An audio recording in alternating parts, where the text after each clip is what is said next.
राष्ट्रिय स्वतन्त्र पार्टी रासोपाका सभापति रवि लामिछानेलाई रिहा गर्न माग गर्दै श्रीमती निकिता पौडेलले सर्वोच्च अदालतमा दायर गरेको बन्दी प्रत्यक्षीकरण रिट निवेदनमाथि आज सुनुवाई हुने भएको छ। न्यायाधीश द्वय नहकुल सुवेदी र बालकृष्ण ढकालको संयुक्त इजलासमा मुद्दाको सुनुवाई हुने गरी पेशी तोकिएको हो। सोही इजलासमा मङ्गलबार मुद्दा हेर्दैमा रहेकामा बुधबार भने संवैधानिक इजलास भएकाले मुद्दाको सुनुवाई भएको थिएन।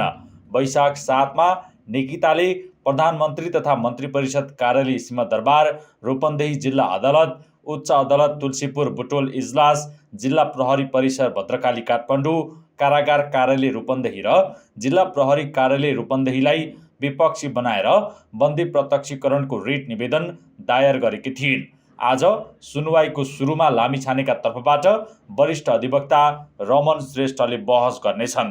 त्यसपछि पूर्व डिआइजी छविलाल जोशीका कानुन व्यवसायी तथा पीडित र सरकारी वकिलको बहस सुरु हुनेछ। सोही इजलासमा लगाव राखिएका रवि लामिछाने र छविलाल जोशीले दायर गरेको मुद्दाको पनि पेशी तोकिएको हो।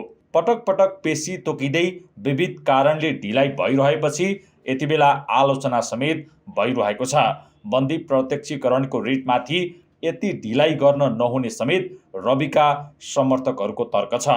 बुटोलको सुप्रिम सहकारी ठगी प्रकरणमा जोडिएपछि रवि लामिछाने उच्च अदालत तुलसीपुर बुटोल इजलासको आदेशअनुसार पूर्वपक्षका लागि भैरहवा कारागार चलान भएका हुन्। उनी यसअघि जिल्ला अदालत रूपन्देहीको आदेशअनुसार 1 करोड धरौटी बुझाएर रिहा भएका थिए।